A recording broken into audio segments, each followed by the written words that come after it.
Pazhassi irrigation വകുപ്പിന് കീഴിൽ കാട് പിടിച്ചു കിടന്ന സ്ഥലം വെട്ടിത്തെളിച്ച് പച്ചക്കറി കൃഷി നടത്തുന്നതിനുള്ള പ്രവൃത്തി തുടങ്ങി. പ്രദേശം കാട് മൂടിയതോടെ കാട്ടുപന്നിയുടെയും ഇഴജന്തുക്കളുടെയും ആവാസ കേന്ദ്രമായി മാറിയത് നാട്ടുകാർക്ക് ദുരിതമായി മാറിയിരുന്നു. തളിപ്പറമ്പ് നഗരസഭയിലെ പ്ലാത്തോട്ടത്താണ് പ്രവൃത്തി തുടങ്ങിയത്. തളിപ്പറമ്പ് നഗരസഭയിൽ 7-ാം മൈൽ വാർഡിലെ പ്ലാത്തോട്ടത്ത് ഏകദേശം 4.5 ഏക്കർ സ്ഥലമാണ് പഴശ്ശി ഇറിഗേഷന്റെ ഉടമസ്ഥതയിലുള്ളത്. ഈ സ്ഥലത്ത് നേരത്തെ പഴശ്ശി ഓഫീസും ക്വാർട്ടേഴ്സും പ്രവർത്തിച്ചിരുന്നു. ഇപ്പോൾ ഓഫീസ് ഇവിടെ നിന്നും കണ്ണൂർ കൂടാളിയിലേക്ക് മാറ്റി. ഇതോടെ ഈ സ്ഥലം കാടുകയറി പ്രദേശവാസികൾക്ക് വലിയ ദുരിതമാണ് നൽകിയത്. ജീവനക്കാർക്കുള്ള ക്വാർട്ടേഴ്സ് പണിത ഏകദേശം 1.5 ഏക്കർ സ്ഥലം കാടുപിടിച്ച വലിയ തോതിൽ ഇഴജന്തുക്കളും മറ്റുള്ളവരുടെ ഒരു സൗരവിഹാര കേന്ദ്രവുമായി മാറിയിരുന്നു. മൊത്തം കാട് പിടിച്ചു തന്ന സ്ഥലമാണ്. ഇപ്പോൾ ഇതന്നെ ഇപ്പോൾ ഒരു 1.5 ഏക്കറോളം ഉണ്ട് ഈ സ്ഥലം. ഇത് മാത്രം, പിന്നെ ഓഫീസിൻ്റെ വളപ്പ് അപ്പുറമുണ്ട്. അപ്പോൾ അവിടെ ഇപ്പോൾ നമ്മൾ കഴിഞ്ഞ പ്രാവശ്യം തൊഴിലുറപ്പിൻ്റെ ഭാഗമായിട്ട് മൊത്തം കാടെല്ലാം വെട്ടിത്തെളിച്ചിട്ടുണ്ട്.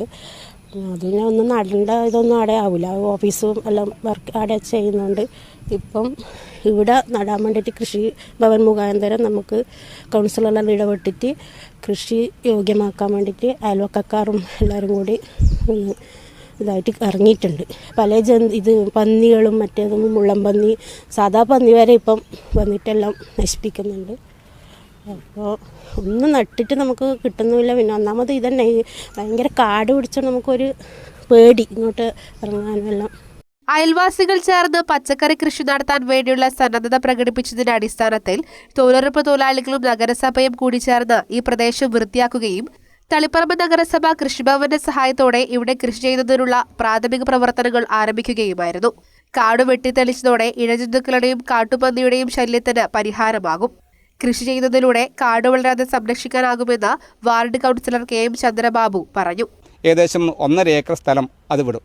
അവിടെയാണെങ്കിൽ കാട് പിടിച്ച് വലിയ തോതിൽ ഇഴജന്തുക്കളും മറ്റുകളുടെ ഒരു സ്വൈരവിഹാര കേന്ദ്രമായി അത് മാറിയിട്ടുണ്ട്.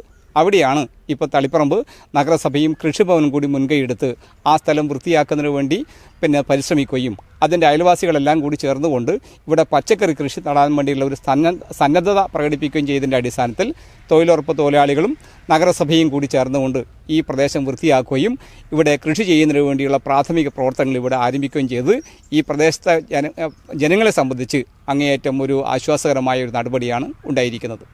ഇവിടെ കൃഷി ആരംഭിക്കുന്നതിൽ പ്രദേശവാസികളും ഏറെ സന്തോഷത്തിലാണ്. News bureau, Taliparamba.